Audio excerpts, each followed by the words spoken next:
Oh, I will start from the beginning now. So I've been asked to give an overview of the state of the art and the main instruments to procure digital technologies at EU level. And it was a bit tough decision where to start. I only have 15 minutes. So quickly, I decided to make a presentation of places where you can find easily information about the legal framework. The European Commission, I'm from the maybe good to explain first that I'm from DG Grow, so that is the DG that has the portfolio of the internal market. And there I work in a unit public procurement that is a part of Directorate C, investment. And that name is significant because before, in earlier legal frameworks, procurement was merely seen maybe to regulate economic traffic between member states. Public procurement nowadays is really seen as a tool of investment and investing also in the EU markets. So back to the legal framework, we have of course all procurement directives, which you can find on this page. I put a link, so I will give this presentation later to be spread, so you can find all the information. So these new legal frameworks, and especially the classical directive, they give you a lot of tools and methods to perform innovation procurement. The only thing is, do we really use also all the legal instruments used there? That is quite difficult to understand the potential of the directive. Therefore, our unit has also produced a guidance on innovation and a guidance also on social procurement.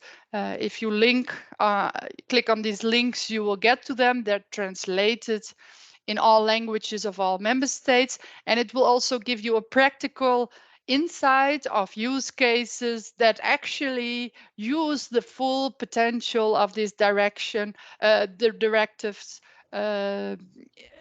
applying innovation procurement in the member states. Then as a team, currently we have also developed some brochures, a little bit easy to access on all the instruments and tools available and how to use them, how to choose between them. They are also available on the website. On the website is also available studies, for example.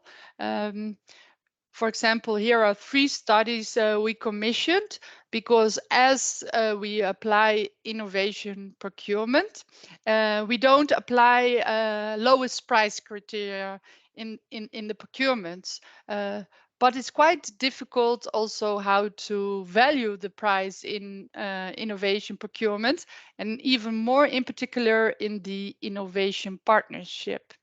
The innovation partnership is a procedure that combines the research and development phase of a certain product with the actual buying of that product in the commercial phase.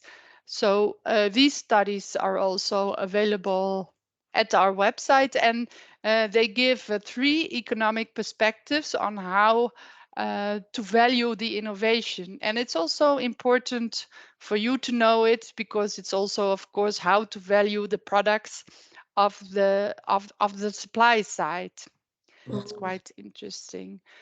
Further, we have a lot of webinars on our YouTube channel that also help to give more information how to tackle wicked issues in public procurement. One of them is, for example, the arrangement of the intellectual property rights in innovation procurement. A lot has been said and done about that. I think that one could also be interested for you as an audience because, of course, for SMEs is the IPR of the products you develop is very important part of your business case. Besides making this information available, we also fund certain projects where there is a collaboration at EU level on innovation procurement, and it also affects SMEs.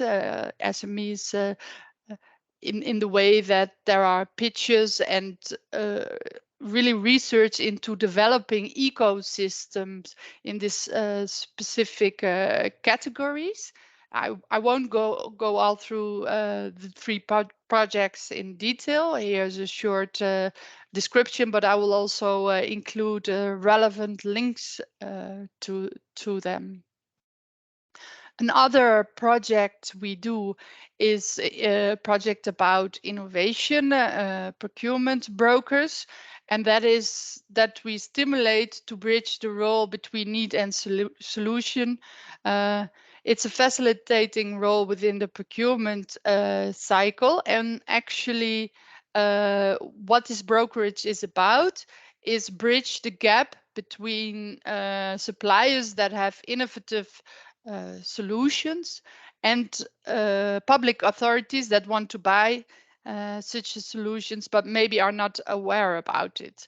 So in general, I would say the task of our team is also to very much develop ecosystems where public buyers and suppliers can find each other on innovative products.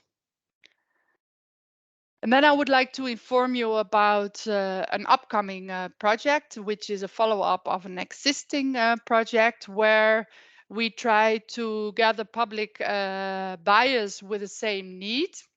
The previous edition, there were 4 working groups, one focusing on heavy-duty vehicles, zero-emission construction sites, digital health care and circular construction material.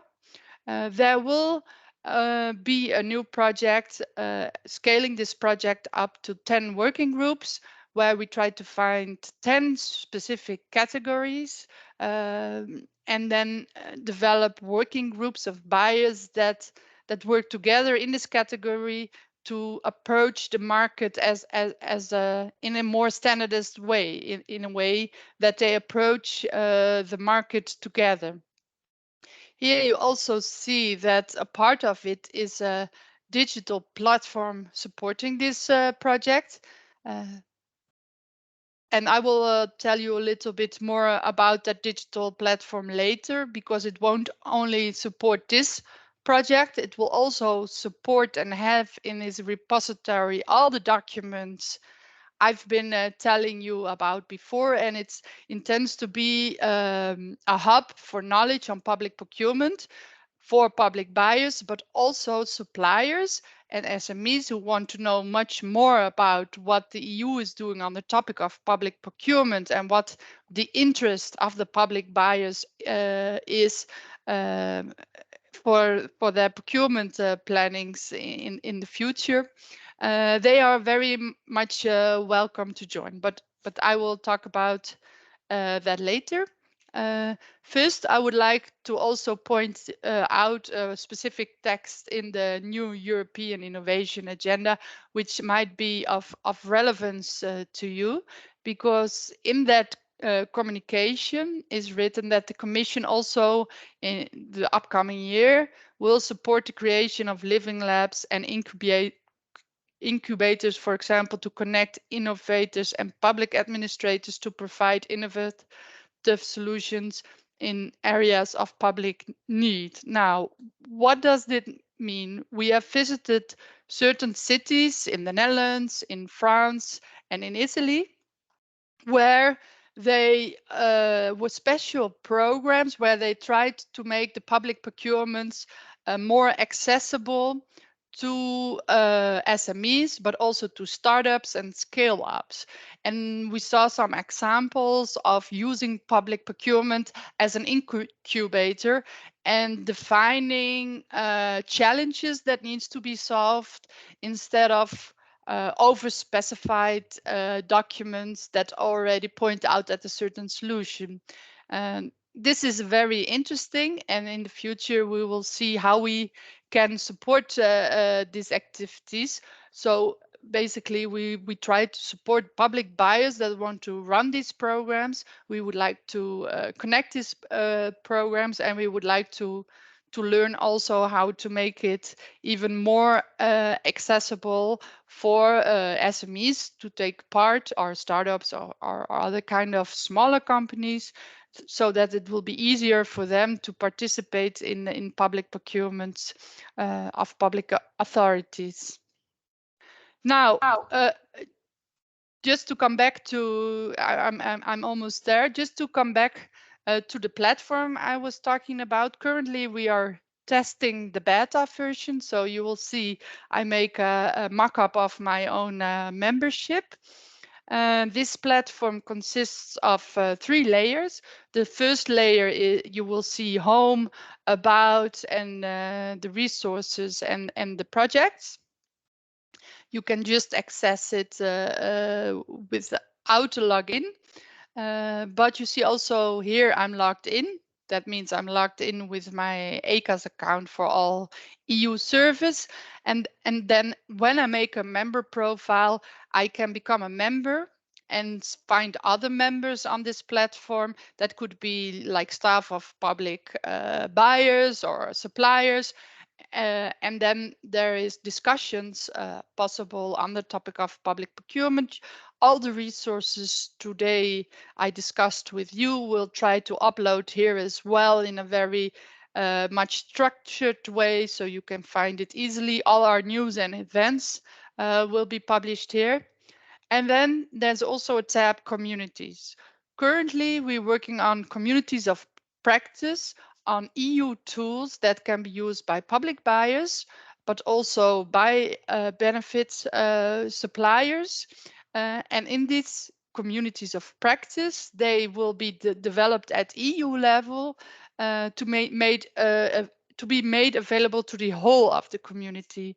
One or maybe 2 digital examples of such a communities I can give. For example, there'll be one community that is specifically working on AI clauses to be integrated in contracts when public authorities buy AI.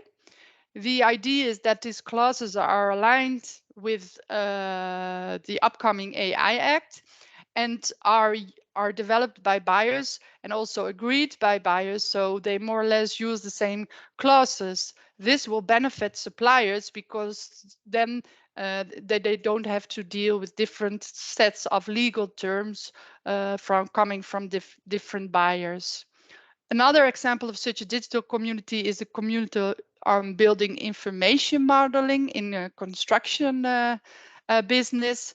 We will there promote the use of these digital tools in also the procurements of constructions and make it available for and easier to entrance for SMEs to take part in this kind of public procurements. So that about the platform. Just shortly, why did we make this platform? We think when it could perform as a distributed network from buyer to buyer, but also from buyer to commission. Here I didn't write, but of course suppliers are also very much welcome to join the platform and to join open communities of practice that develop such toolings. And the idea is to use collective intelligence and team up for joint actions on certain topics that should be arranged at EU level through communities of practice.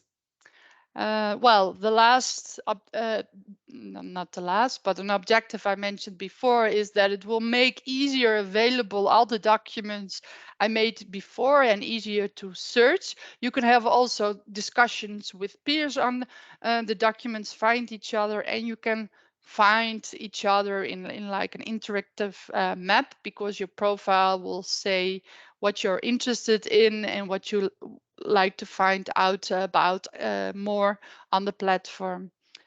And then the last point is that also through this platform, we try to connect you to other relevant forums and initiatives from the European Commission.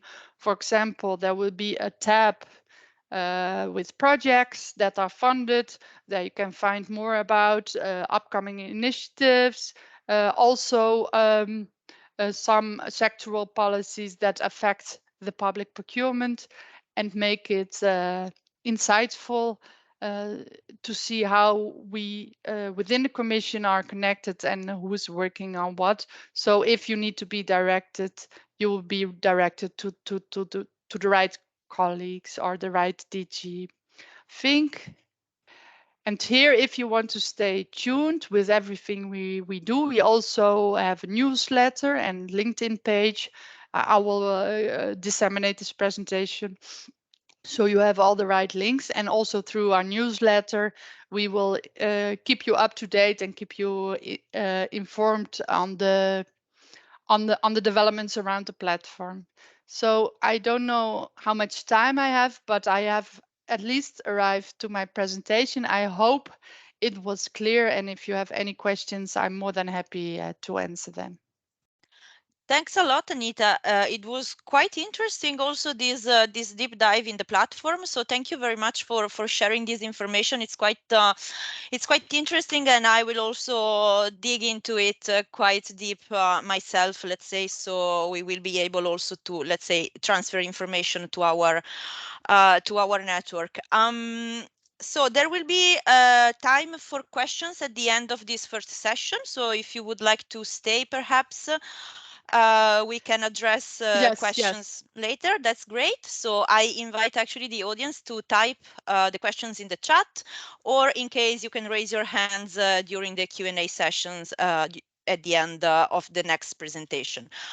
Just a small comment for the people who joined later, because I see there are still coming.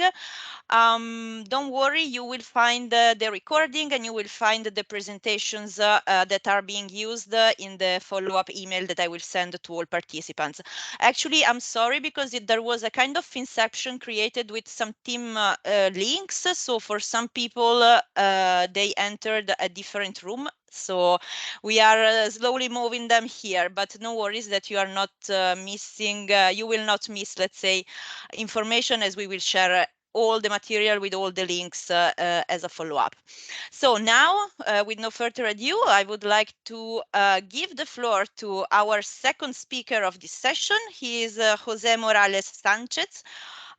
He is Innovation Director at Elliot Cloud. He will tell you about the company in short, and he will talk about procurement from a company perspective, from a company which is very much active in the public procurement market, with a focus on the Spanish national market, because the idea of this focus group Smart Communities meeting is also to share best practices from the different national states, as there are some regulations that might differ between one member state to the others. So, Jose, the floor is yours. Please go ahead with your presentation, and thank you. Thank you so much, Alessandra. Let me share my screen to you all. Now you should see it. Yes. Well, thank you to the Digital SME Alliance for this opportunity, of course. Firstly, I would like to introduce a little bit Elliot Cloud. We are a company that was born in 2020 as the consequence of the participation of our mother company, Bosonit, into an European project, into an open call indeed, in where the cities of Amberes, Helsinki, and Copenhagen wanted to have an horizontal platform able to deal with different municipal services. So that in 2020, the company was born independently from Bosonit. So we are expanding the capabilities of this platform into 4 main domains, which are those that you have into this slide. We applied to Industry 4.0, helping the industry to digitalize the different processes and optimize their operations. Also into energy, especially into renewable energy, and being able to monitor and to manage the energy produced and consumed by different consumers and prosumers. Also into water, we are very active. We have our platform being used in Sao Paulo. We are helping the water utility of Sao Paulo to manage the water for 25 million people. And also, especially our platform was born in this domain of smart cities and smart building, where we are able to collect and combine information from different verticals applied to municipal services.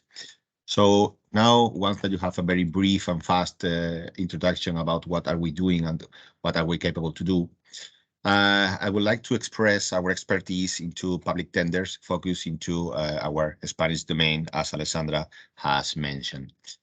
Well, public tender in Spain follow some rules that the European Commission has already defined into the directive of the European Parliament. You have here stated into the slide.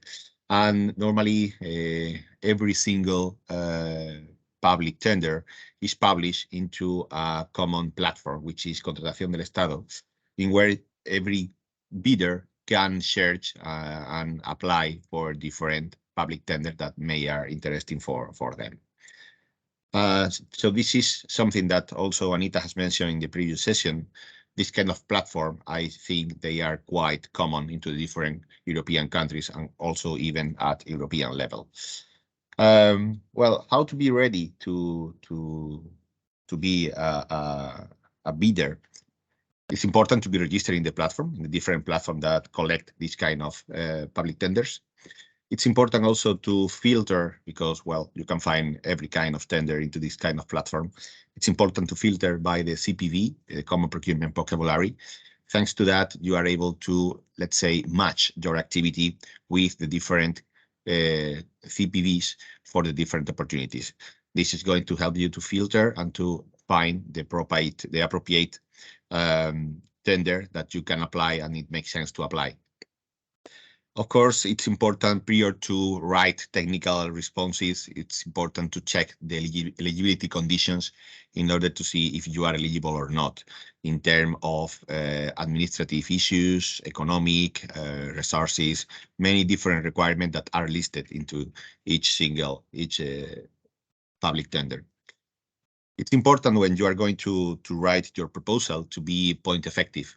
What is this? This means that maybe you have to develop and to go deeper, developing some aspect of the proposal accordingly to what it is stated into the technical requirements. Okay, sometimes we normally copy and paste some content that we have already elaborated previously, but in some cases, this content is not specifically appropriate for the tender that you are going to apply. So in this sense, it's very, very important to read carefully these sections where the points that are going to be assigned are very well defined, and then try to be point effective. It's important to be very active, stay in touch with your public authorities to spread your solution.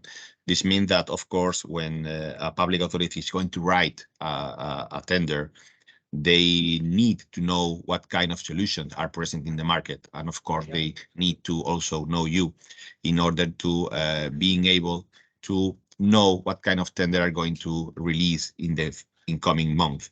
So this has to be accompanied with intensive sales work in order to make this approach. Also, it's important to go to apply to different tenders with the right consortium. Sometimes it's not valid to apply by yourself, and you need to create appropriate consortium in order to give a complete answer. Sometimes tenders are divided into different sections in order to allow different companies to apply to, let's say, smaller packs into the tender, but other times you have to create a bigger consortium, a bigger association in order to apply to the whole tender. And also it's important to know requirements about budget. Sometimes public authorities use their own resources in order to finance the tender, and other times the money comes from any other side, like European Commission or multilateral bank or whatever.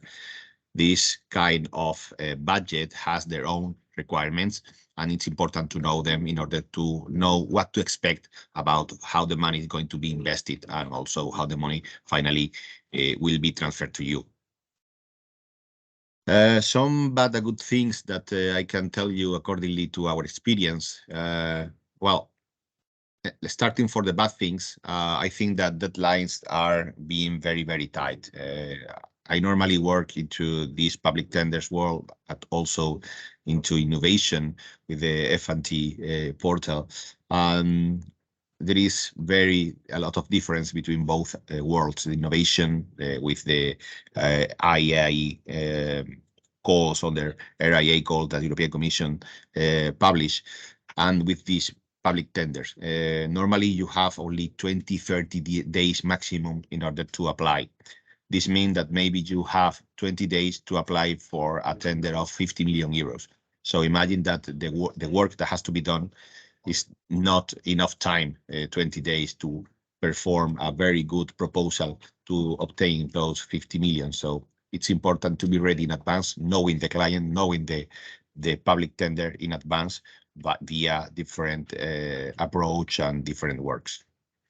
It's important. It's a bad thing that can avoid you to be ready for a tender is that there are normally some obstacles to be eligible, such as the need to have your own personnel, your own resources with specific profiles, specific requirements such as the experience, such as the profit that you have made the year before or something like that. It's important also to check that. And if you don't have it, make a good consortium, I've mentioned before. Something that I consider is very bad is that the evaluation time is quite variable. Normally, you expect to have a positive or negative answer in few days, in few weeks, but sometimes it takes months to get those answers. So this is not very, I would say, fair from our side, because we have very tight places, very tight timetables in order to apply, but after public administration can take more time if they need. So it's not very fair from my point of view.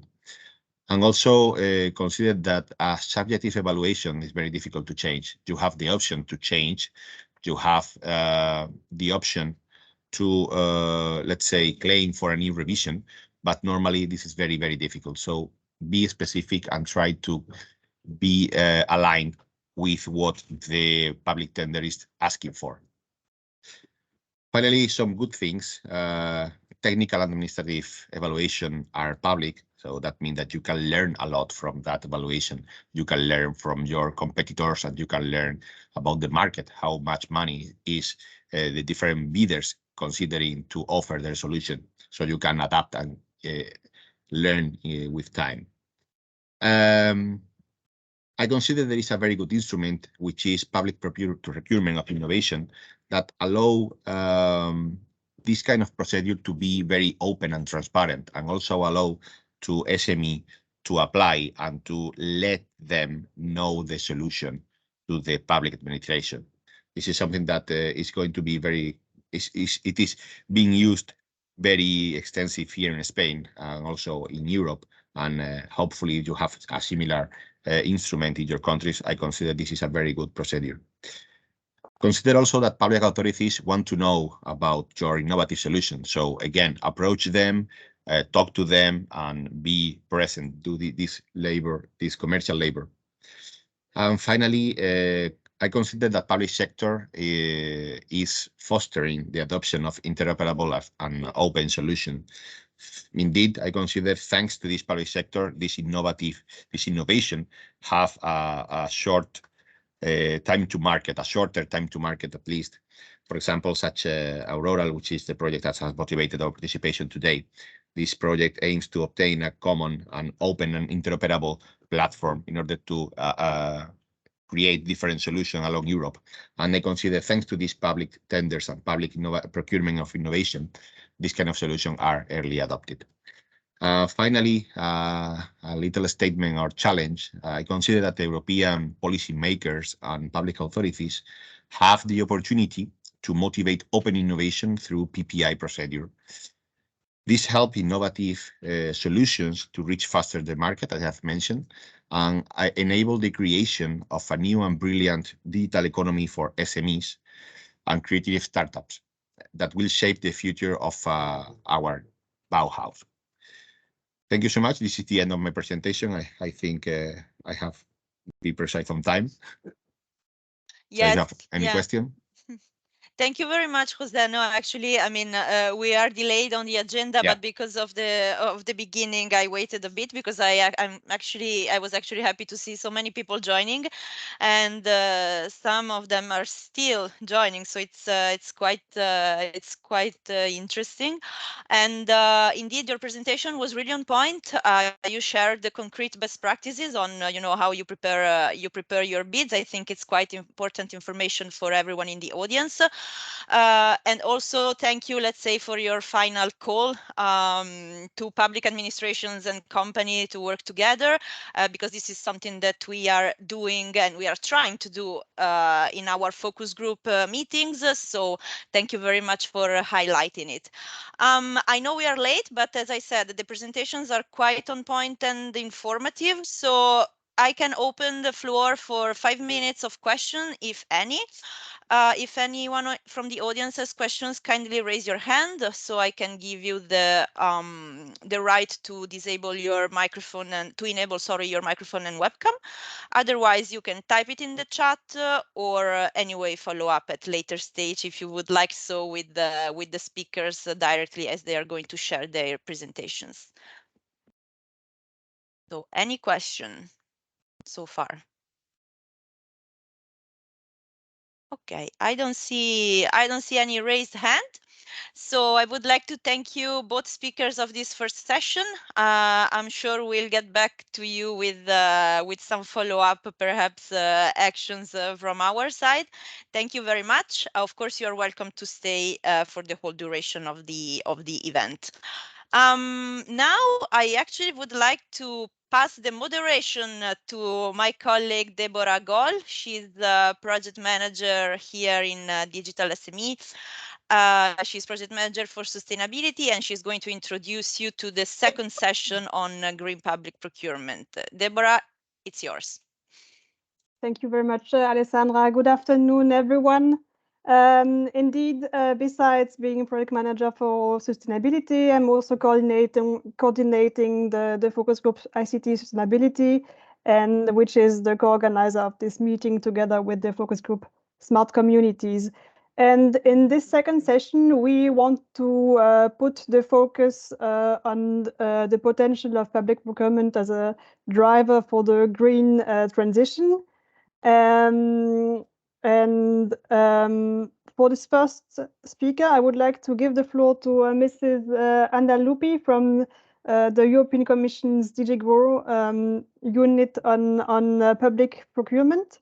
She will give us some insights on the European Commission's work around green public procurement, GPP, and the GPP help desk. Anna, the floor is yours.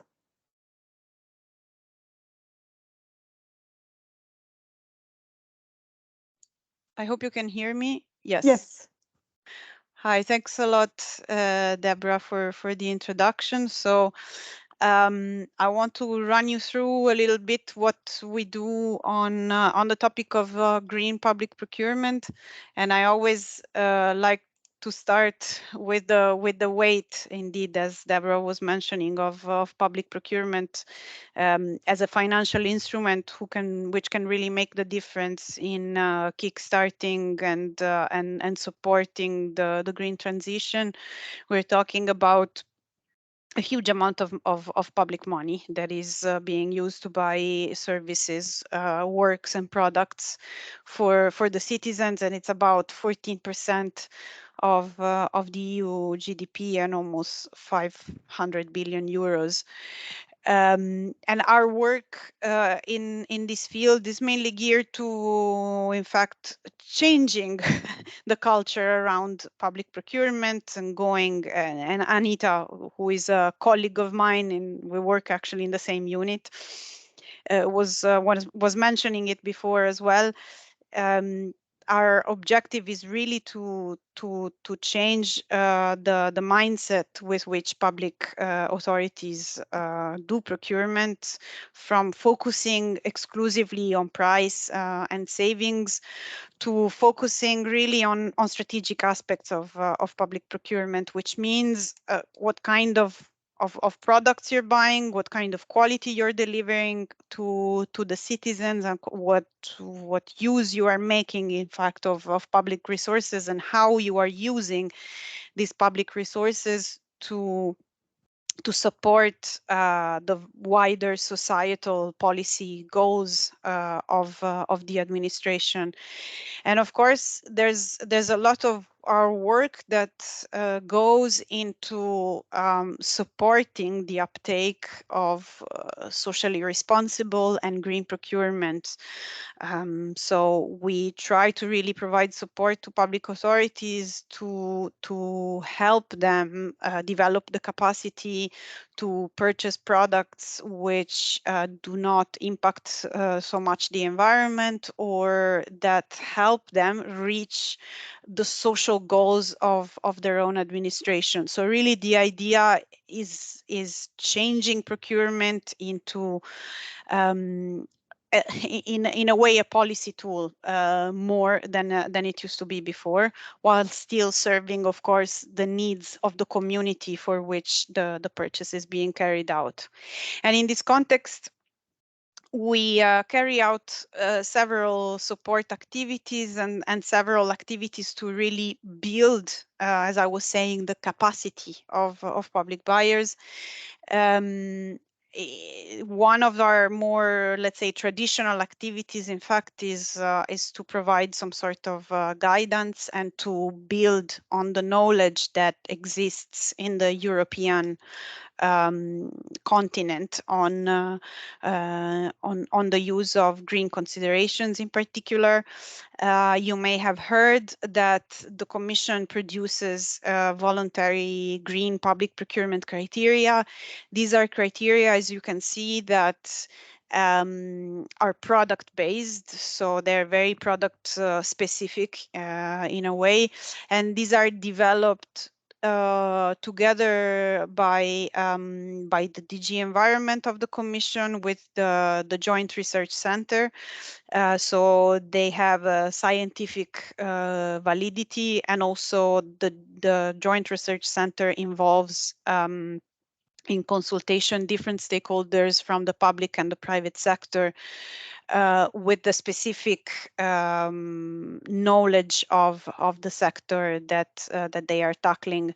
Some of these are older, some are more recent. Normally we try to keep up to speed, but of course tackling one specific sector takes a lot of work, so it takes quite a bit of time to develop each of these.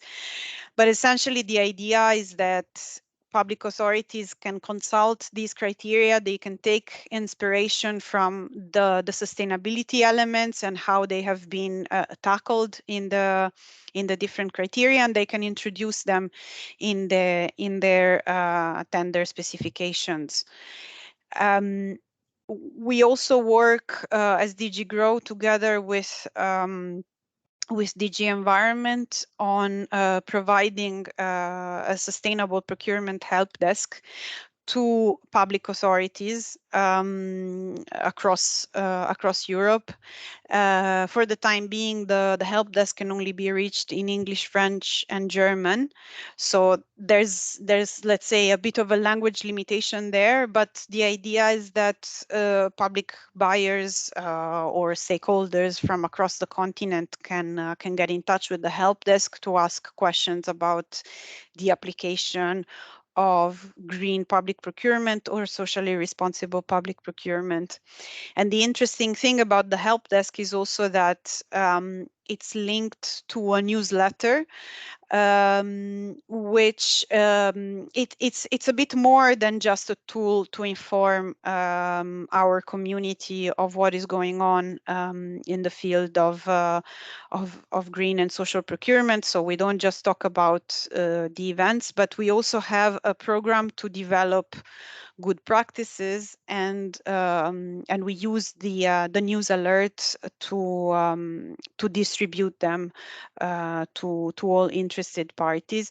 And of course, we often feature interviews with some practitioners who have interesting experiences with the application of social and green procurement.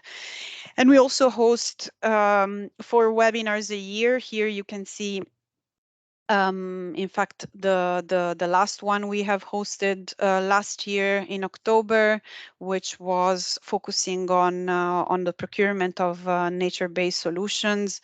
And generally speaking, you can find these webinars on the YouTube channel of DigiGrow. We have a YouTube channel where we republish all of our webinars, so you can check it out also to see if there's anything interesting for you.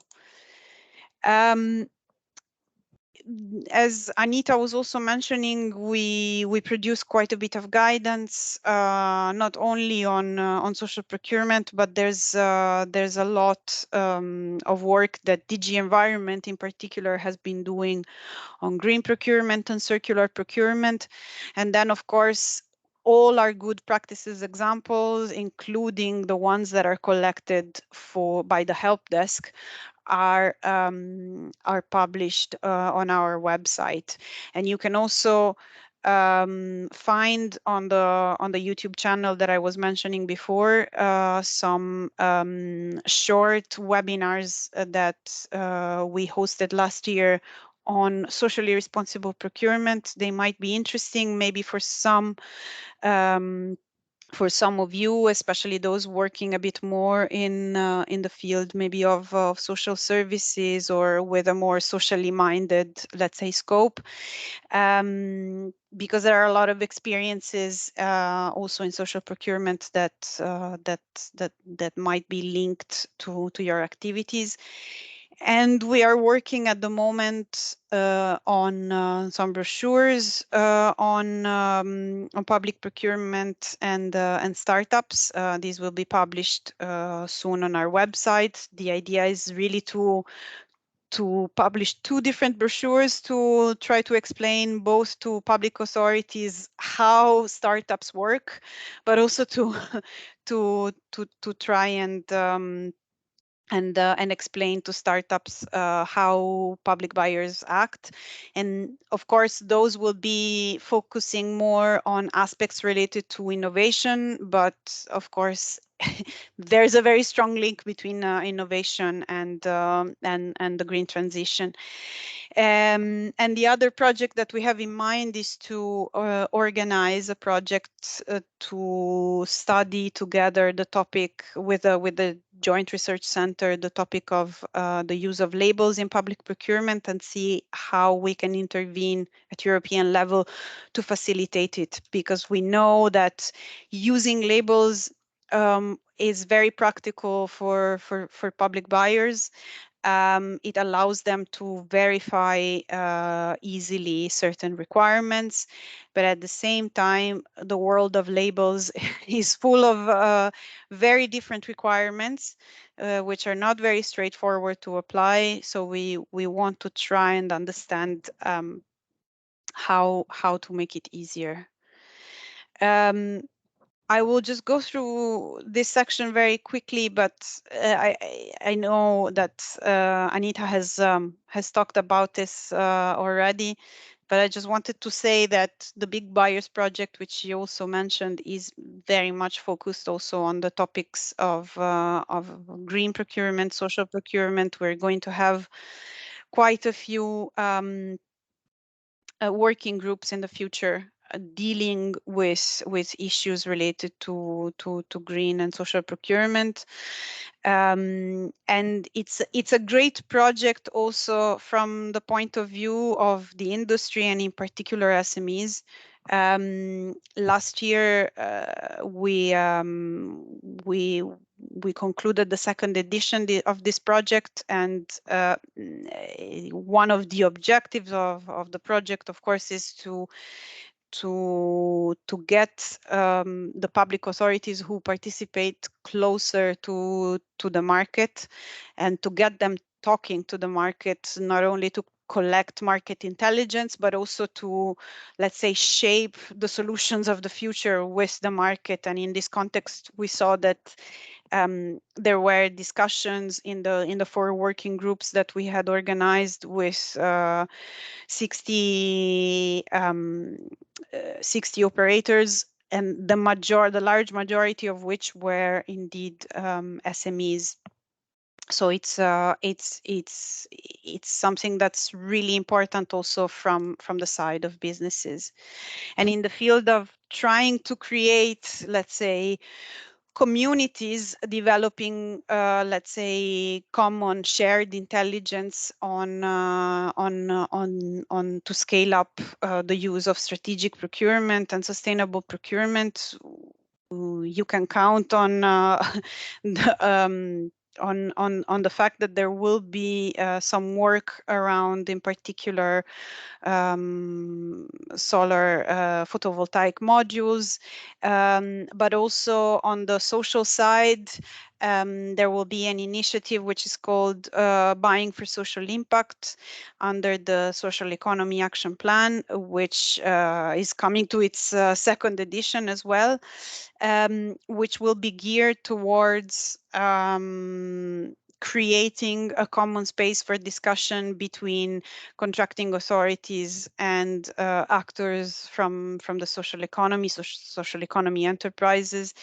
And we will go in particular in 11 member states to organize some events where the idea is to not only inform the participants, which will be local public authorities and social economy enterprises and organizations, about the benefits also of using social clauses in procurement. But we will also create an occasion to for discussion between public authorities and the social economy on how to facilitate, in fact, the access of social economy to procurement opportunities. So this is something that we will work on in the next about year and a half.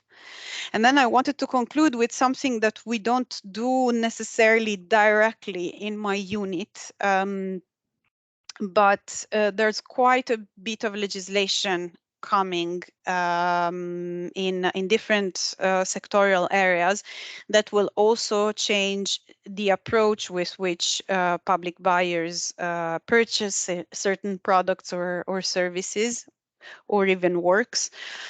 So you may have heard about the eco-design regulation, the construction products regulation, the energy efficiency directive, the sustainable batteries regulation, and the waste packaging directive that was published at the end of last year. All of these initiatives, and there will also be an initiative on food procurement, they will include mandatory requirements on the procurement of at least some of the products that they cover. So this will be, let's say, an add-on to the 2014 directive. So the basic rules, the basic procedural rules on procurement will not change, but for some specific products, there will be minimum sustainability requirements that will have to be complied for public purchases.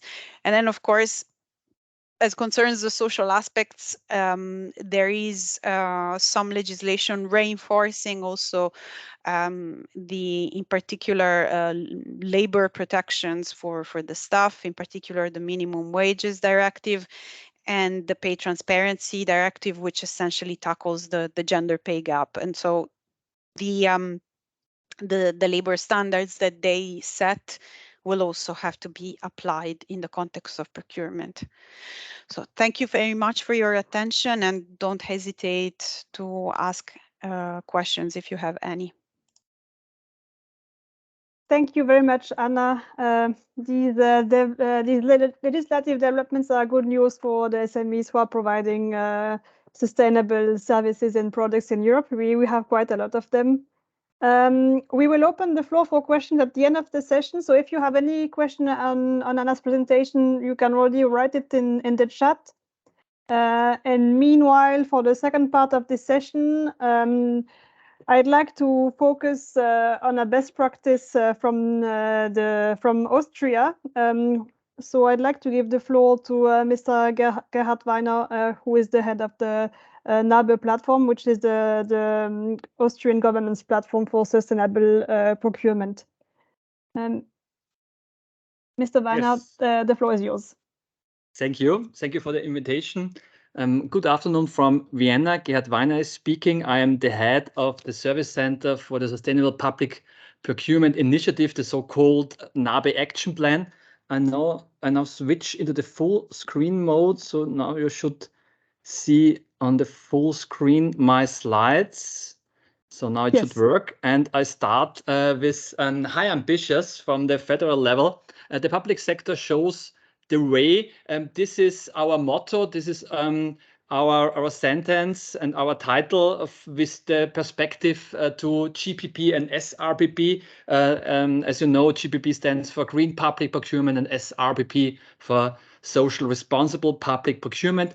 We see in the government program a distinct chapter with measures around this title. And yes, you can imagine that the Austrian naBe Action Plan is one important part of this chapter. And in the next minutes, I will give you some news and updates about the situation here in Austria.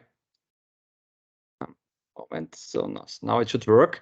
First, I want to start with some slides about the goals and the structure of the naBe Action Plan here in Austria.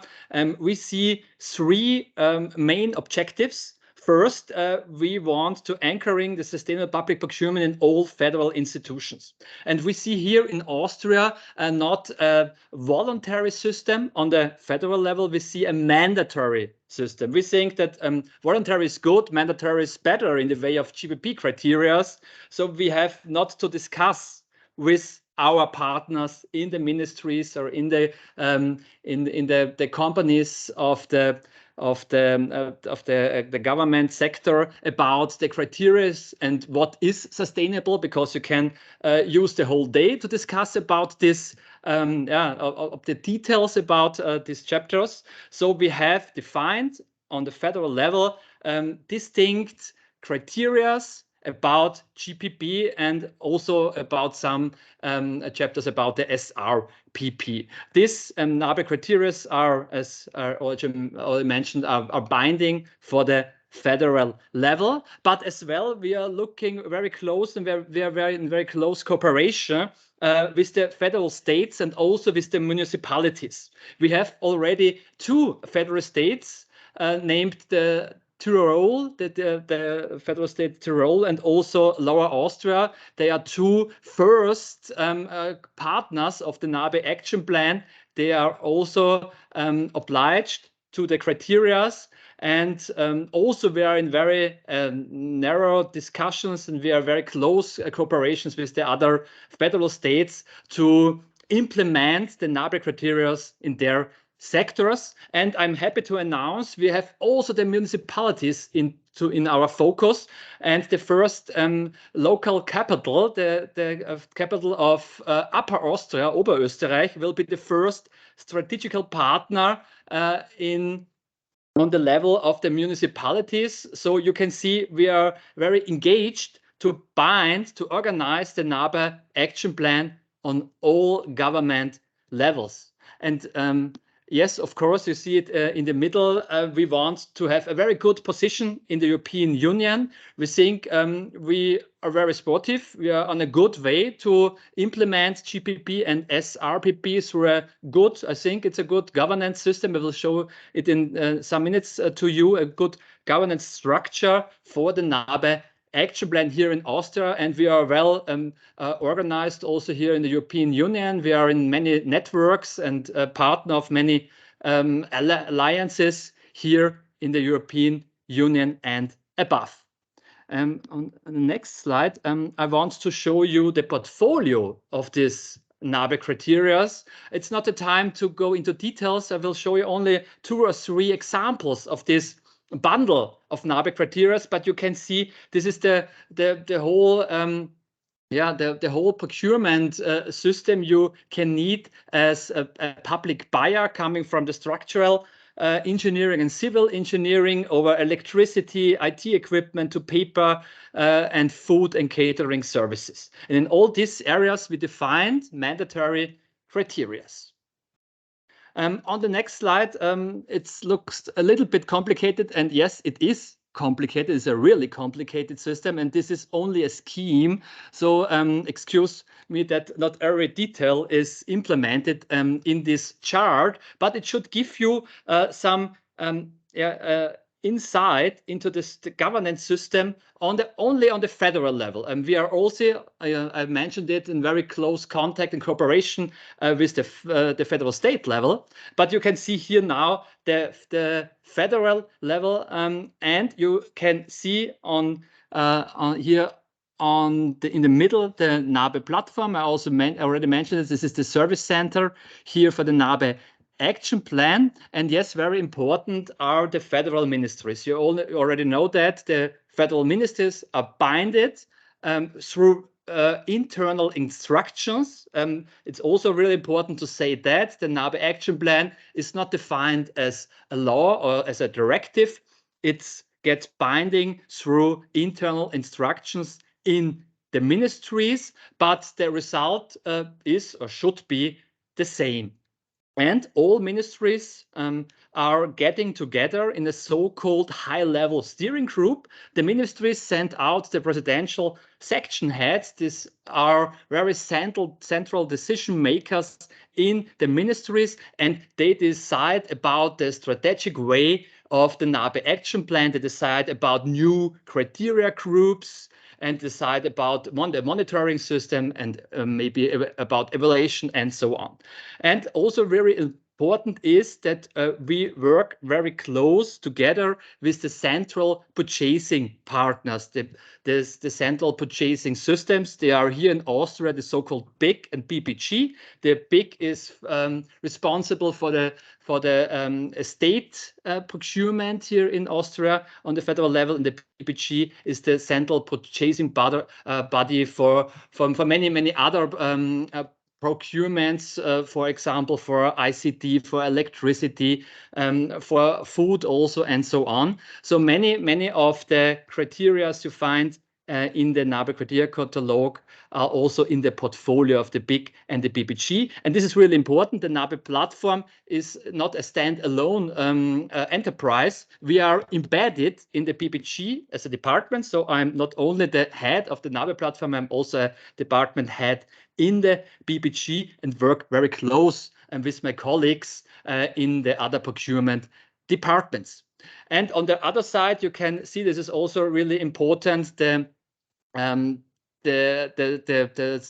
central ministry here in the naBe action plan, who is also financing the naBe platform, is the Ministry of Climate Action. We see here also the naBe chief coordinator sent by the BMK, we say here in Austria. It's the Ministry of Climate Action. We get also support from scientific institutions, for example, the Economical Agency and other institutes. Yes, and our objective here in the naBe platform is to be a assistance system, to be a coordination system, to be a knowledge transferring system, to deliver the goals through this governance system. And yes, we are very close in contact with many stakeholders, with SMEs, of course, too, with suppliers in general, and with other NGOs and stakeholders and so on.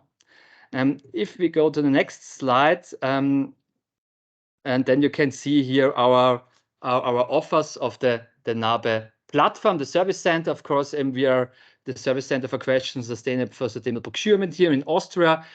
We have strategy and purchasing workshops in our portfolio. We build up sustainability projects with public institutions. We have many events. Also nowadays, many webinars. They are well accepted in short forms, only 1 or 2 hours. The next are in the February for construction interested procurers. Then we have also events, larger events. The next larger event is in Linz about the equation. It's an evening event with important decision makers on the public level and also on the economical level too. Yes, maybe some insights about the naBe criteria system. I already showed you this whole portfolio. Now I want to get only 1 or 2 minutes into 1 or 2 or 3 of these naBe criteria groups, so that you get a better feeling about how these criteria groups are structured. And I give you only a short insights. I start with the IT equipment. I also selected these 4 examples now with the focus on SMEs. We have here in the group of IT equipment also many SMEs as suppliers from the beginning to the end of the process, of the value-added process. If you say the end, then I think about the end-of-life management. We have some suppliers around the refurbishment offers. So it's very interesting for SMEs to work together in this end-of-life management. And yes, we are also looking on labels. I think it is a really important tool to get what we want, to get our high ambitious level, also in very complex supply chains like the IT system is. We use and believe that these labels are here necessary to have the clearance, to have the security to get what you want. And one of our partners here is TCO certified. On the next slide, also a topic about horticultural products and services, also a SME organized market where we work together with SME. Also a very famous label here in Austria. I have to notion I want to mark is the Umweltzeichen, österreichische Umweltzeichen is also a very famous and heavy used label 1 trademark here in Austria. And also really important are events and the food system. As we have here in Austria on the federal level, but in all on all government levels, many events, and so we see it really important to show. I already did in the beginning. The public sector shows the way, and we think with events you have this visibility, and with this visibility you have also this. This challenge to show what your ambitions are, and so we want to have green events, and this is not so easy because you have to educate the buyers and the event managers about all these criteria. And this is one of our goals in this year and in the coming years, to have many more of these green events. And in this context, we also see the importance of food and catering systems. I also selected this criteria group because also here we see many SMEs beginning, if you want, from the farmer side. Anna Lupi mentioned before the important strategies of the European Commission, as well as the farm to fork strategy. We think this is a really important strategy. We have a large project here in Austria running, which is also implemented here in the naBe platform as a project. The Farm Austria Eats Sustainable. We want to have very short ways from the farmers to the fork. And so we see it is a really huge responsibility we have here in the canteens of the public hand, and we want to bring into this system more quality, more sustainability, more health. And we have many quality marks here in Austria and above, and we want to see and we want to use these essential criteria to come further. I'm very sorry to interrupt you, but I'd like to open the floor soon for the questions. So if you could just wrap up in the last minutes. Over my time. No problem. I'm over my time. The last words are about our website. It's also in English, so please visit our website. Maybe if you can speak German, then the newsletter, the LinkedIn channel is also interesting for you. And this is our team. I'm not alone. We have a large team who is open for your questions.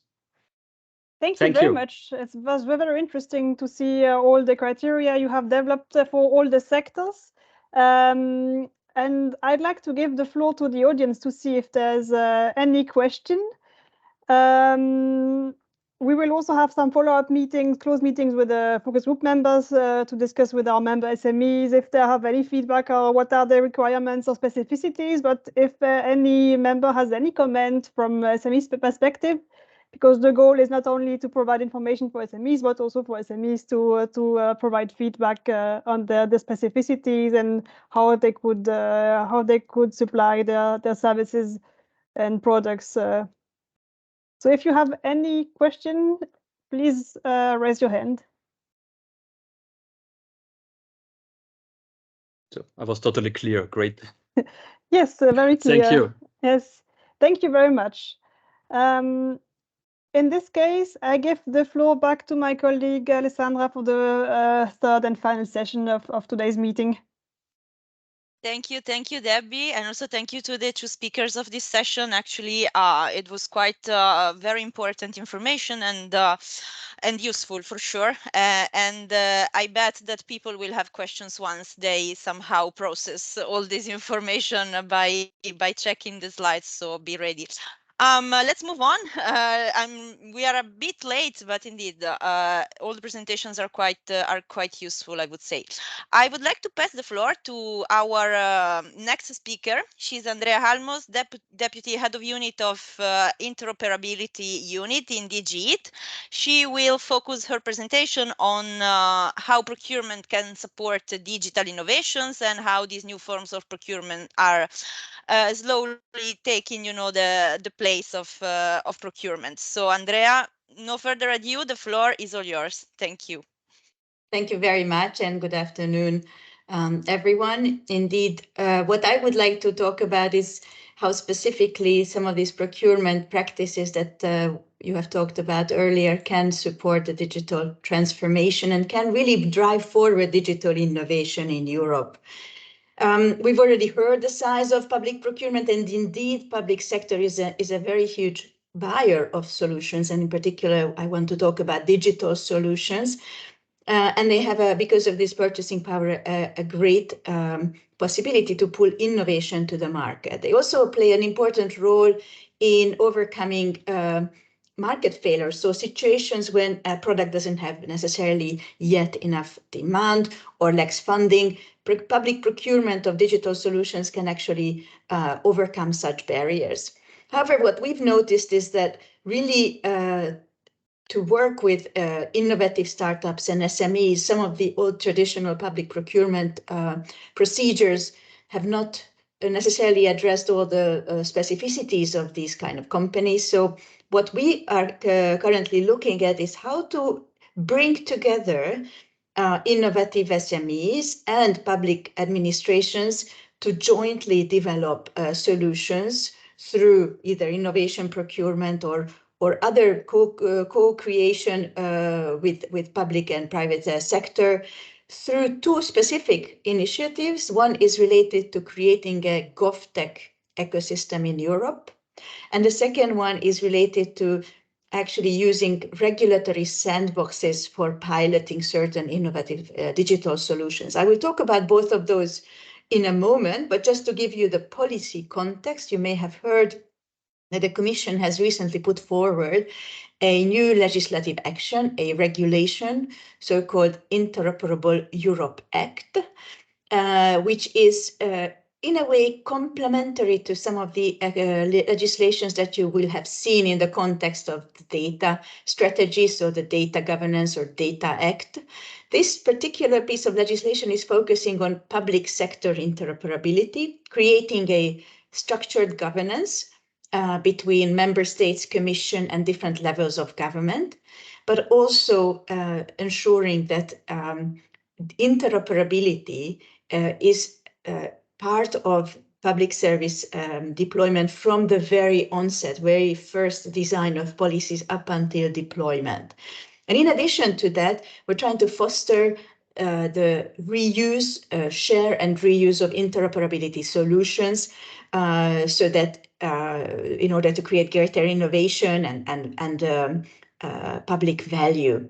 As you will recognize, this initiative also feeds into the Digital Decade target, which foresees that by 2030, 100% of key digital services should be online. The main elements of this regulation will be something called the interoperability assessment that all public administrations will have to carry out before they implement a new or a revised IT system or network. And we will ensure that these new solutions are compatible and aligned with the so-called European interoperability framework. What we're also foreseeing is a one-stop shop portal to reusable solutions that is now joined up, but it will be relabeled Interoperable Europe. And it will have a set of tools that will be selected for actually recommended reuse. What we also see here is that we will support innovation through these GovTech and regulatory sandboxes initiatives, and we will monitor implementation. Now, what's in it for SMEs? So I recognize that Digital SMEs Alliance has already looked into this act and recognized that, of course, there's quite a lot of benefits here, apart from obviously making sure that public services are interoperable. There is some administrative burden reduction and even cost reduction for SMEs.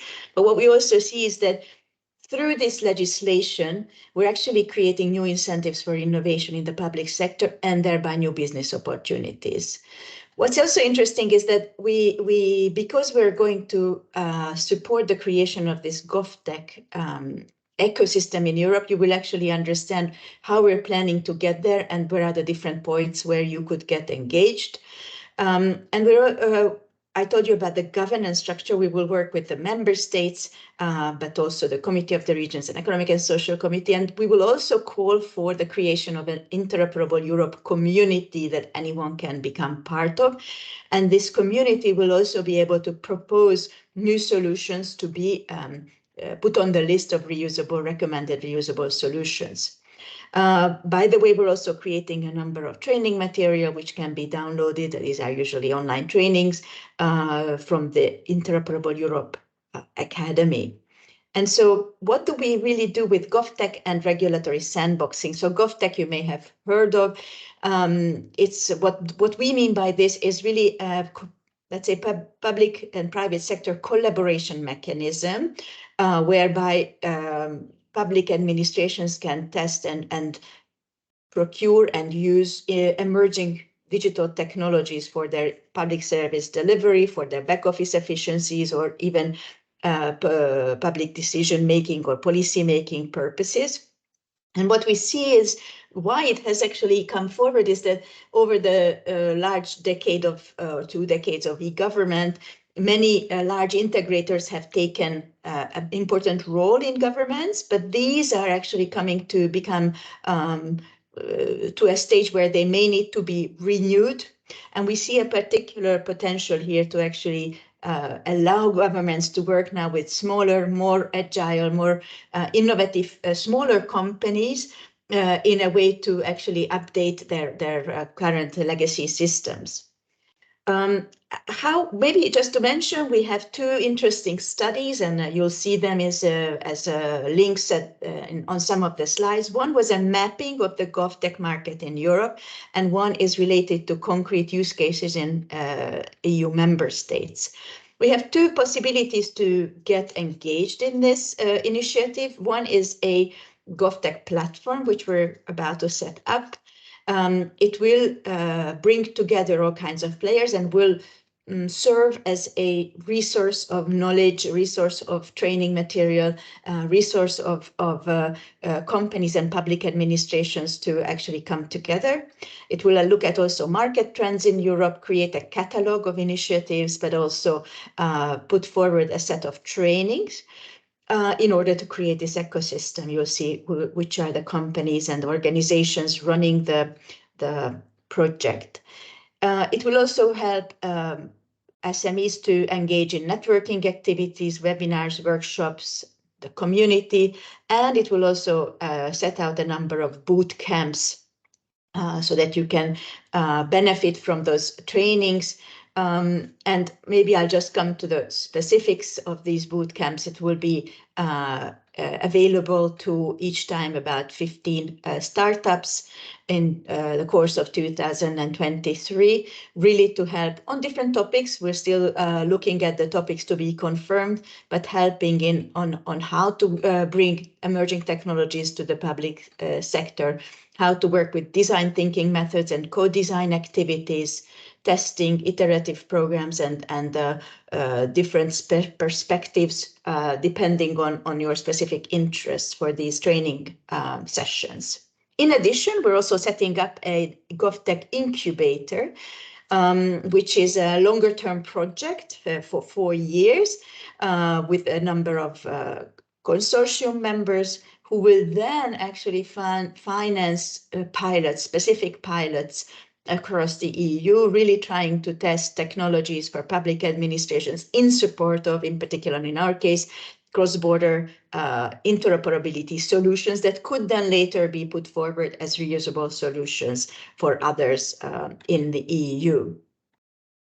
In addition to that, as I said, the legislation foresees the creation of regulatory sandboxes, where we also see a potential for the smaller digital SMEs and startups in order to test and pilot and experiment with solutions in a let's say secure environment where some of the legislations don't necessarily apply on the ground, to be able to experiment and see potential impacts. And as you will see in the Act, it foresees that these sandboxes will allow for the testing of innovative digital interoperability solutions in order, again, to have this GovTech ecosystem and better understand the legal barriers so that we can identify where potentially some legislative modifications may be helpful or where the barriers really are. It will also help us to update and maybe create completely new interoperable Europe solutions.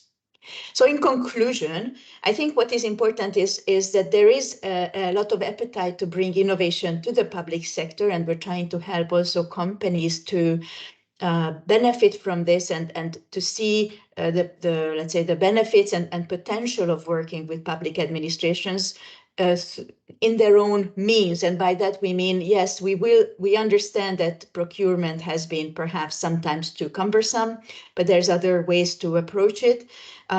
Certainly pre-commercial, we will hear about it from a project just after me, pre-commercial procurement or innovation procurement, but also through GovTech labs, or through other means that you may know from the Commission's initiatives, such as digital innovation hubs and so on.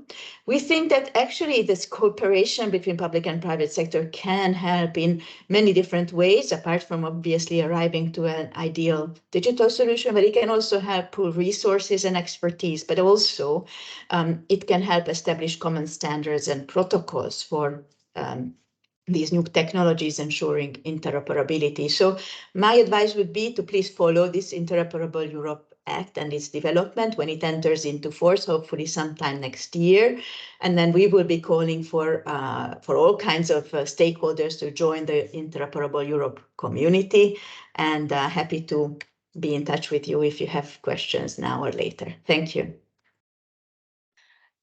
Thank you very much, Andrea. It was indeed quite interesting, and I'm happy you mentioned the Interoperable Europe Act, because indeed it's a policy document that has been under scrutiny, let's say, of the focus group smart communities, and I'm sure that all these initiatives that you are putting in place will require perhaps some more explanation in closed meetings with the members, and I take the opportunity to renew, of course, our, let's say, involvement in this activity, as we believe as well that collaboration between private and public is really the way forward. So thank you very much for your presentation. I see a raised hand. Maybe we can, if it's a question, perhaps we can quickly address it now. And then we can, let's say, move to the last two conversations. So Susanna, I gave you the right to unmute, so please go ahead. Okay, thank you. It was a very interesting presentation. My question relates around the interoperability. I'm wondering if this applies to like data and XML standards. So for example, like in the Netherlands, you have Common Ground. In Portugal, you have the Simplex, which are intended to standardize data formats used in systems to promote interoperability. So is that what you refer to when you talk about creating it on a European level, that this would be something which would replace the national standards? No, there is not an ambition to replace any national standard. What we're asking is, what we're after is to ensure that all those standards that have been defined at national level can somehow communicate with one another. So what we're looking for is an alignment with the European interoperability framework, which does not prescribe concrete standards. It just ensures some guidance or principles for interoperability.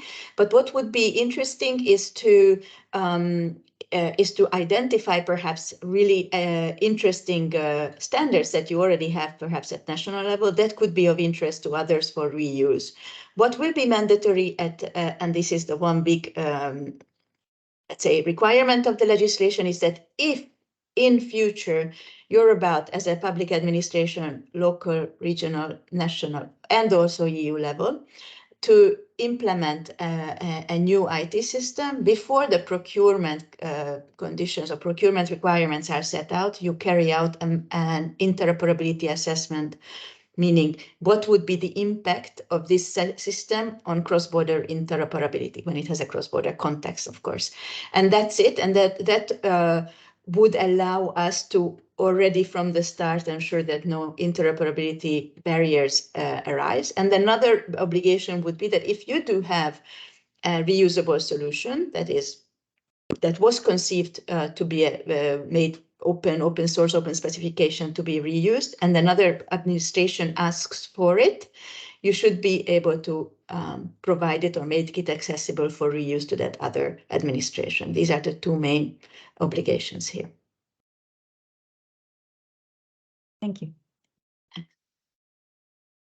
Okay, thank you very much for the question and also for the reply, Andrea.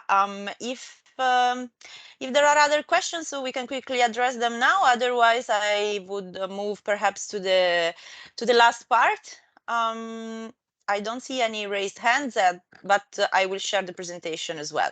So I see already the next panelist on the floor. I'm really sorry for the delay, but I actually invite all the audience to stay, as we are having two interesting conversations, let's say, between public and private. So I just mentioned Paulo Valente. He is the chair of our focus group Smart Community, who will be in conversation with Teresa Girbal. She is the vice president at ESPAP, which is the Portuguese public procurement entity, but they are going to tell you more themselves. So please, the floor is yours. Thank you. Thank you, Alessandra. So let me introduce you, Teresa. Teresa, I know her for quite some time. I met her when she was on the private sector, and then she moved into the public sector some years ago. And when we were preparing this presentation and this conversation, I was asking her how does she incorporate the innovation when the public procurement is taking place.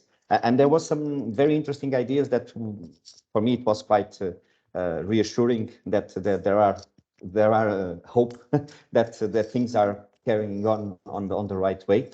And for that, Teresa, and thank you again for accepting this invitation. I would like to, can you share with us when you implemented the cloud first policy, what was your ambition with it, and what was the main challenges and also the results that you start to see? Very good. Thank you very much, Paulo, for your introduction and for the invitation, and good afternoon to everybody. Trying to be succinct as the time is running, but what I would like to share with you is that it's not only ESPAP, the shared services entity that I represent, but also it's transversal to all the government, that we define a strategy for cloud adoption for the public administration in Portugal. This was a process that it took some time, especially because there was a lot of concerns about security, legal concerns, organization, economic, and there was and also competences in the public administration, and so this work and this strategic definition that it is now in place really points to cloud first or cloud right, which means that in order to make good adoptions, we have to, in terms of public administration, to make an assessment as the previous speaker said. So it's a similar, but we call it the framework for cloud adoption. And we run a lot of questions and areas to make sure not only the public entities feel safe and secure about that decision, but also on the capacity to really make a success of that adoption. So it's a tool that is available to everybody in a public administration, in any entity, the public administrations to run, and then it gives, after, as I said, a series of questions, it gives a score. On that score, it recommends to go to cloud, which kind of cloud, private, public, and or not on premises. And this is for all the cloud solutions. And I'm talking about infrastructure, platform, or even software as a services. So this is done in also pedagogical or educational way to do it. Thank you, Teresa. And that was something that for us, I think for SMEs, for the let's say the entities that are interested in participating on the procurement process. Sometimes it's important to understand this how can I say, this knowledge, have the access to this knowledge. And you also shared with me when we were discussing that it has a twofold interest, this framework, because it provides, I would say, the educational part to the public administration that is buying, that is interested on acquiring a solution, but also it can educate or at least can guide the SMEs. Can you give us some more information on the SMEs, for example, or on the company? Yes, absolutely, Paul. I think you just touched a very important point. It's not only what in terms of the public administration, because we all know the public procurement sometimes is a little bit heavy or complicated sometimes. So it is important not only to guide and to also to the operators in the market to understand what is the public administration is looking for, or what are the key points that in a procurement process that the public administration is looking for or is concerned about.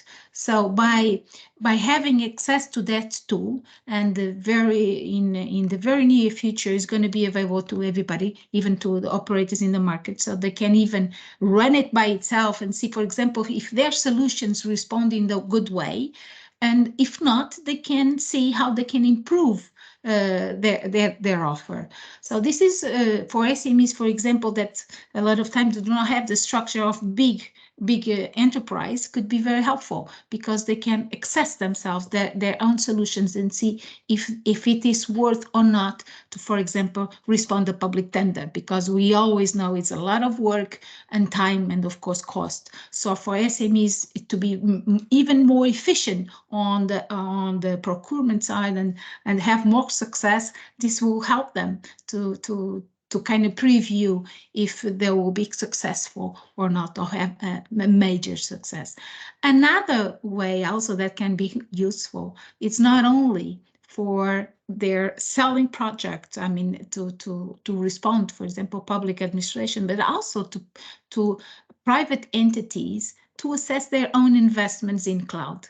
Cloud, it's inevitable. I mean, it's something that we have to deal every day, because in terms of agility, efficiency, it's really important. But it's very, very important that we do this decision in a very ponderated way, and to understand the risk that we run. It is not only the economical risk, the management risk, the lock-in risk, the legal risk, and the technology risk. So it works both ways. It works for the public administration, so to make sure that certain opportunity or system in the renewal or the construction of a new system, if it could be cloud, okay, and on the other hand, the suppliers on the market, to make sure their solutions are fitable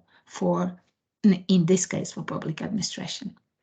No, I think it's quite remarkable, because this is a process that it's very helpful, I would say, from the SME side. I think it's good to understand how the mindset is being defined on this process, but also to at least prepare in preparation, not spend very important time on a tender that in the end the SME, the company, will not have the full requirements. So I think it's a good time saving tool.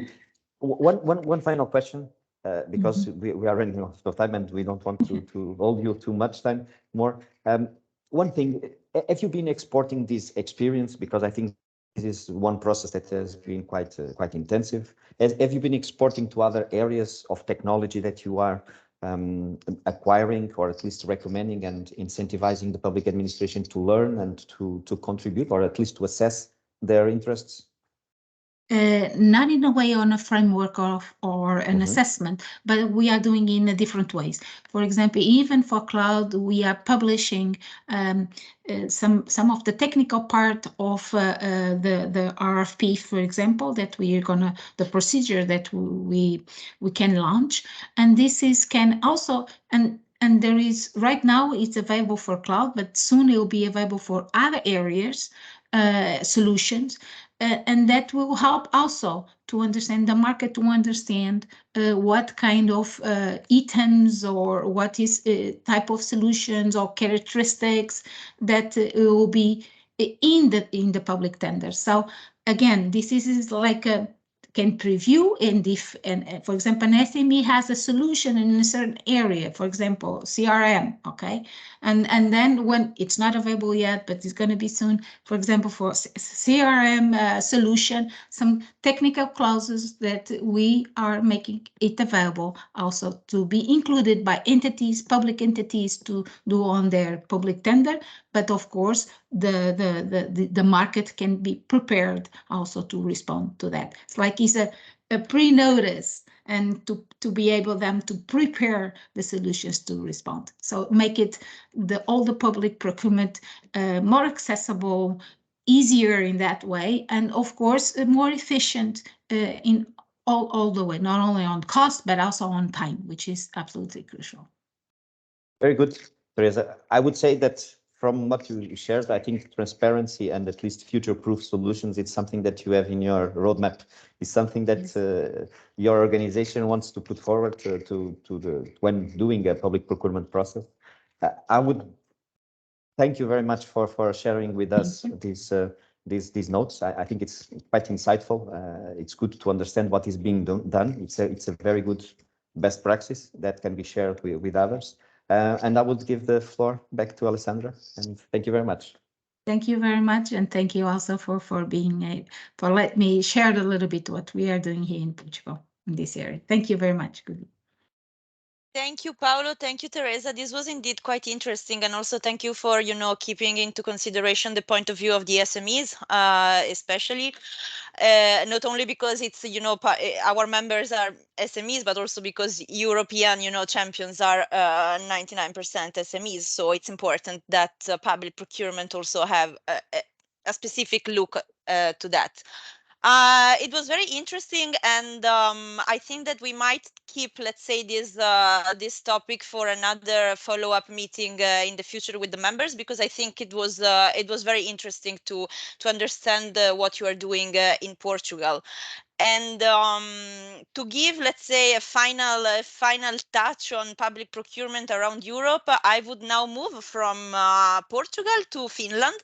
So a very different European area, but we will have another conversation between our two guests. Hello, I see you have your camera on. Thank you for your patience, for remaining until now.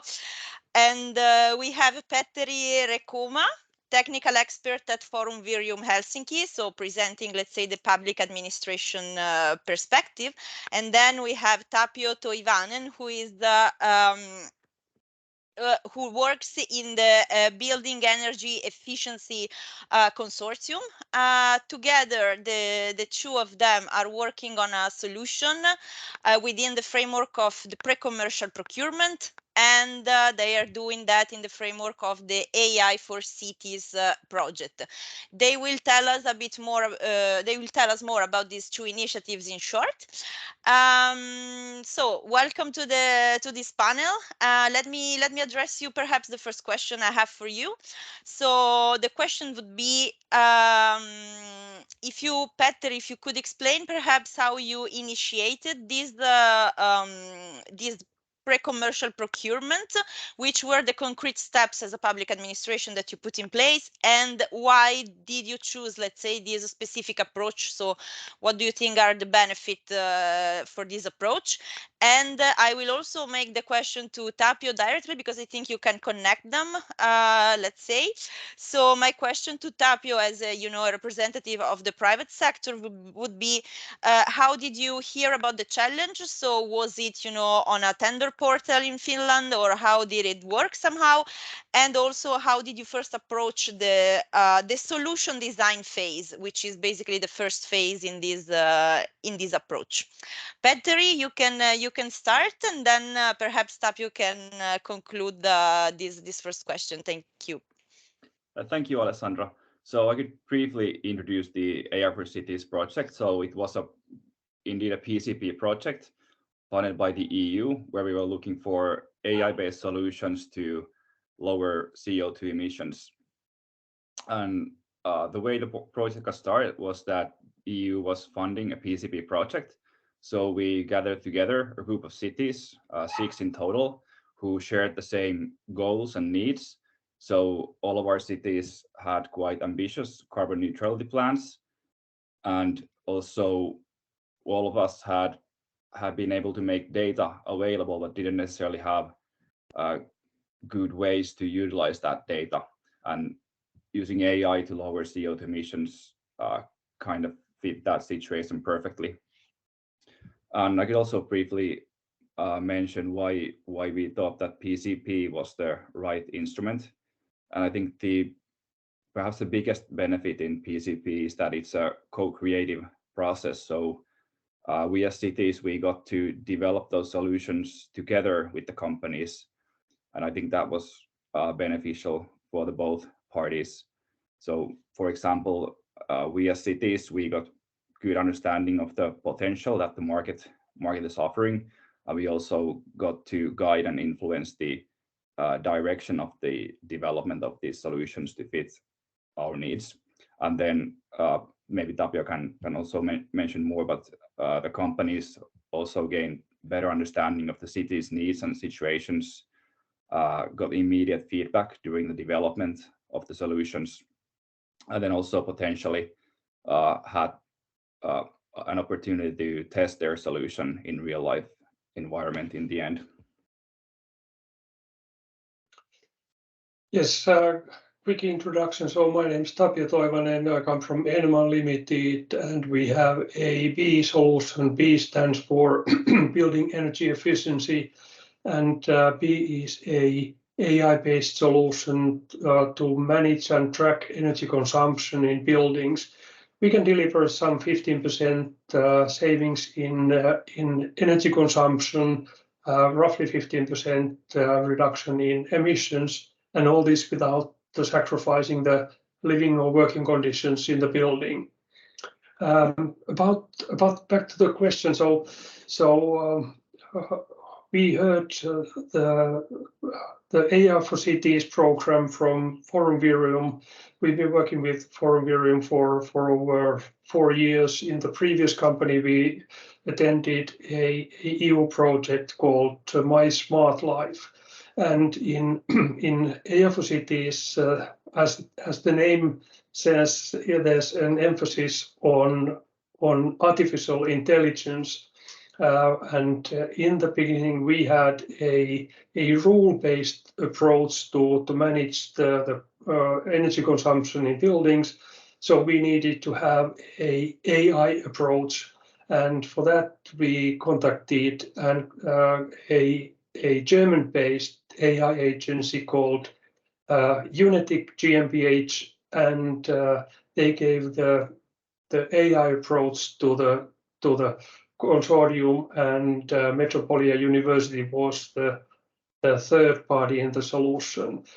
AI for Cities was divided in 3 phases, and each phase was preceded by a application and a selection process.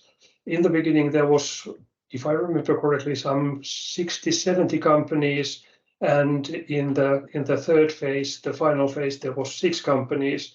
And in the beginning, it was more of a planning, and when the phases moved forward, then we came back to closer to the actual implementation and piloting phase. And this also had an impact on the relations with the city's potential customers and users. So when we moved forward in the process, the cooperation with the cities was more frequent and more sort of solution-driven. Thank you, Tapio. Actually, thank you for mentioning these latter things, because they somehow connect to my second question that I would like to address you. So to Petteri, I would like to ask about the selection criteria. So how did you select, let's say, the companies that went from phase 1 to phase 2? So, and how, which are the criteria that you used to understand which was the solution that was most suitable for the community of your reference? So this would be my question for you. And also a follow-up question to Tapio would be, how did you concretely work in the prototype phase? And how does the relation with the public administration was? So did you have, for instance, like meetings to understand needs, or this kind of relations? Thank you, Petteri. You can go ahead. Yeah, thanks. So we were trying to figure out what are the most important or essential criteria how to find a good AI solution that is beneficial for cities and reduces CO2 emissions. And for that, of course, one of the criteria had to be the CO2 reduction. So the solution had to have potential to reduce CO2, and also we evaluated how much or how big that reduction potential is. And then, as it says our name, the solution also needed to have AI. So we evaluate the quality of the AI, and also what kind of additional value the AI brings to the solution. Third, because this was an innovative PCP project, the solutions had to be innovative. So we evaluated the innovativeness of the solution. So whether it is something totally new, or at least somewhat new, or whether it's something that's already in the market. As fourth criteria, we evaluated the scalability of the solution, because in the end, we wanted to select solutions that does not only fit the needs of our 6 cities, but should be scalable all over Europe and maybe even further than Europe. And then also we were looking if the solutions had any additional benefits to cities beyond CO2 reduction. So for example, Tapio's solution, which was reducing energy consumption in buildings, it reduces CO2, but it also provides economic savings because of lower energy consumption.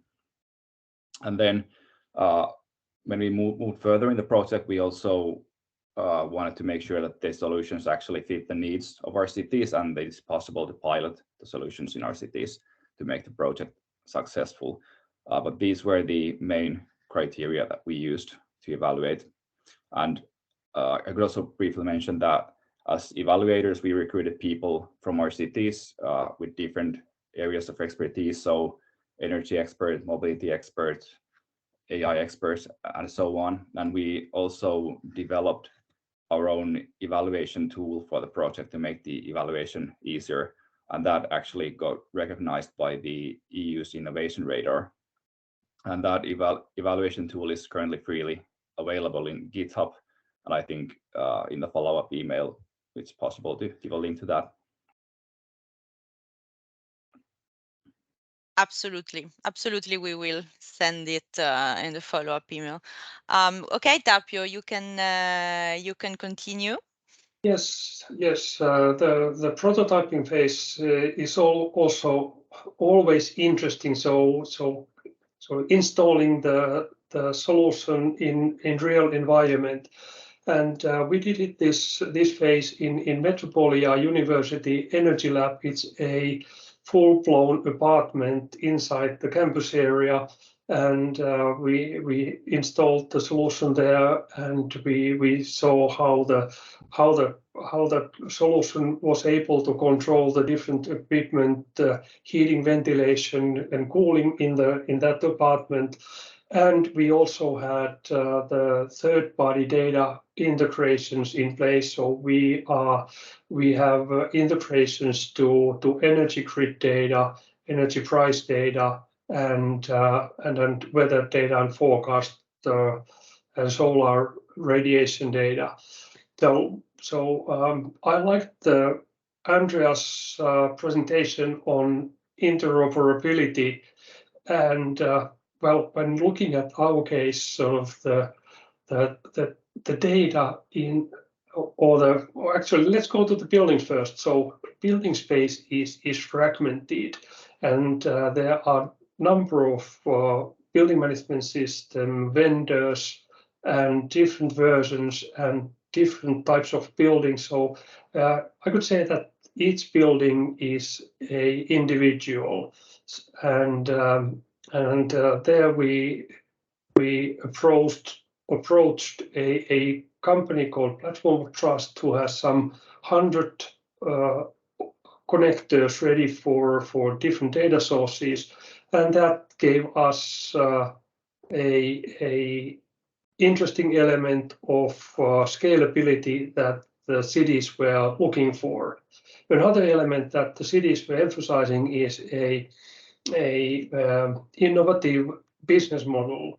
And in business model, we introduced a model where we have a first phase where we have a data analysis on building data, a simulation phase where we see the savings potential in this building, and we can set a price for the optimization phase. So we can offer a sort of fixed price for the optimization phase, which matches with the findings in the simulation phase. Thanks a lot, Tapio. Thank you both. I think it's quite interesting and important to understand also at concrete level what you practically do, because as I said, I mean, in the audience we have both SMEs that are already perhaps familiar with procurement, but might not be that familiar with this procurement that you are presenting. But we also have SMEs that perhaps would like to, enter this new market. So it's quite important to understand which are the the concrete steps. And driving from that, I would like to ask you the final question as a final statement. So from your own experience, I would like to know which were the main challenges and benefits, and how do you think that a regulatory framework could support this kind of approach? As we are a Brussels-based organization, we need to take into consideration also the policy and regulations. So if we can do something, to support it, we are here for that. So as a final statement, let me know and let us know which were the challenges, benefits, and if you would change or upgrade something in the regulatory framework. Thank you. Yeah, sure. So one of the additional major benefits in PCP is that we get to help a lot of SMEs. So in our project, in the first phase, we had 41 companies, so we were able to provide funding from the EU through our project to 45 different companies. But then some major challenges, and I think this is something that Tapio might also agree, is that even though if you run a successful pilot, it is still difficult for the cities or other public entities to procure the solutions right away. And the regulation regarding that is somewhat unclear, at least it was for us. And so because of that, often the cities have to go through, or the solutions have to go through the normal procurement process with normal tenders. And so if I could make a couple of recommendations, one would be to make the procurement process after the project has ended or after the piloting has ended, make that easier for the cities or public entities to procure these solutions that they have been testing. And as another suggestion, I think it would be useful if EU had some sort of a PCP help desk, because there are a lot of different rules and regulations regarding PCP. And as a buyers group, it is often a bit difficult to find answers to questions that we have. Okay, if I continue, so as I said earlier, I've been working with a bigger EU project, a lighthouse project, and if I compare that one with AI for Cities, I would say that this public procurement project was lighter. It was more sort of result-driven, had clearer objectives and less bureaucracy. And cities were looking for partners to support with their goals on emission reduction. So there was clear customer requirement here. At the moment, we are focusing on sales, sort of looking for new customers, and one of the cities in AI for Cities project was Amsterdam, and we have continued discussions with them. We had a session with them yesterday latest, so hopefully that will have a positive result. If I would make a small suggestion to improve the project, if I compare the funding in AI for Cities type of project and, for example, the Business Finland projects. Business Finland is a Finnish government-based funding organization. So they have a 50 to 70% funding beforehand and 30% as a retainer fee. And in AI for Cities, the payment milestones were somewhat different. Okay, thanks a lot. Thanks a lot, both of you. Actually, I will make sure that the points you've raised in this last statement will be on our, summary report of the event, quite visible, and it's actually great that you have raised them directly, let's say, to the European Commission. So I'm sure they have, taken it and taken them, and will also see perhaps how to improve these next points that you have mentioned. So thanks a lot, everyone. Thank you to the bravest, let's say, participants that remained until now. We are 30 minutes late, but I must say that it was worth it, at least from my side. I'm sure that the audience learned a lot. We have presented many different perspectives on how procurement works. We have presented, both the private and the public side. So it was really rich of information, and I will share all the material together with the recording, of course, in the next days. So if you have any questions or you would like to know more about anything that has been presented, you have the references, and you can also contact me or my colleague Deborah at the email addresses that she shared in the chat, but you will find them in the slides I will share in the upcoming days. So many thanks, and I hope to see you soon at our digital SME events, and to follow our policy activities also in the many fields and domain that we follow. Thank you very much, everyone. Hope you had a nice event, and I wish you a good continuation of your afternoon. Bye bye.